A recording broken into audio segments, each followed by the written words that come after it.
day. Mid-October, not a cloud in the sky. It was a cool breeze, but it was still warm enough to where it wasn't cold, you know? It was a perfect day. I was thinking of all the things that I could do to just take advantage of the day. And that's when I noticed the crowd that was gathering across the street. Yeah. I walked towards them. I want to know what was going on. I know, nosy, but I think I had a right to know what was happening. Anyway. The crowd was so packed, I got absorbed in, and I couldn't even turn away from that current. I was inside, and I was trying to see if I recognized anybody, and I saw these faces. And some of them looked familiar, but I kind of dismissed them, thinking that, like, after living so long in the same town, you were bound to run into the same people from the same gas stations, from the same grocery stores. So I didn't think anything of it. So I still had no idea what was going on. And I tried to blend in as people were taking their seats. And as embarrassing as it is to say, I invited myself in. I mean, it was a free event, nobody was taking tickets, so I just sat in the corner by myself. I tried getting someone's attention to ask what was going on. So I did this whole, like, stare really hard to create the someone is watching me effect. But it didn't work. And that always works. Not this time. So I started thinking, if I had done something to have these people be mad at me, to offend them. If the last time I was at gas or at the grocery store, if I cut someone off at the checkout line, or if I took someone's parking spot, I don't know. And then someone interrupted my thought saying, oh, we are gathered here today, thank you all for coming. And I'm thinking the same thing you are. I'm at a wedding, right? A wedding. And then I'm thinking, whose wedding am I at? And then so then I'm thinking of which one of my friends are going to take the big leap. Which one of them are tying the knot. But nothing came to me. I mean, literally, nothing came. I couldn't remember anything. I mean, I couldn't even remember what I was doing before I was outside taking in the beautiful day. And then I remembered how beautiful it was outside.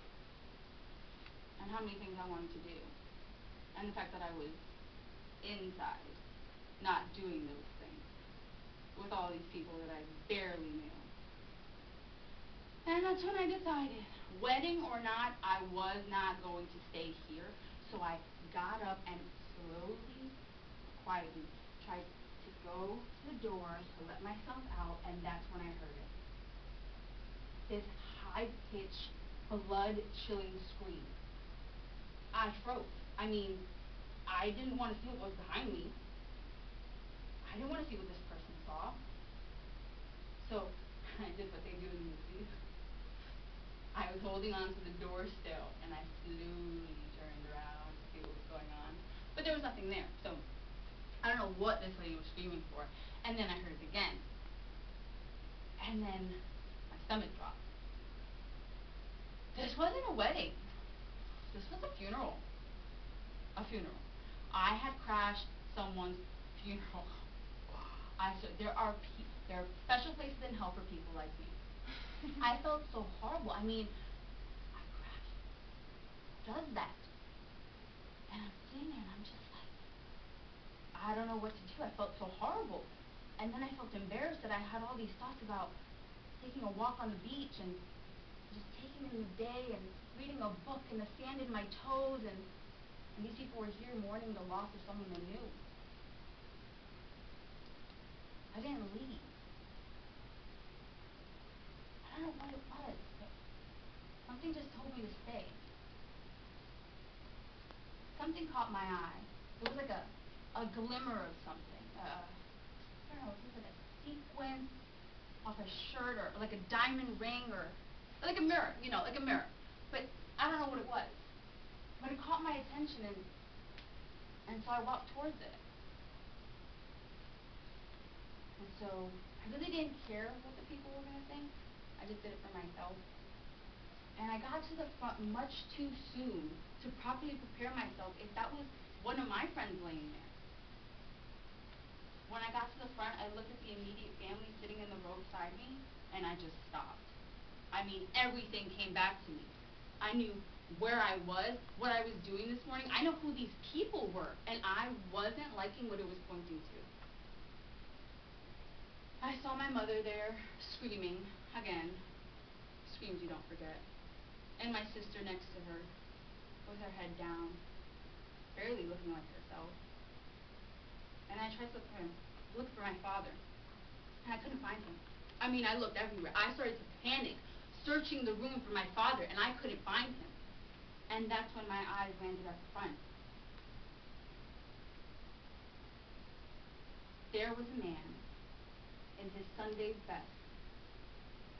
And as I approached him, I didn't realize I was holding my breath. I just stopped and stared.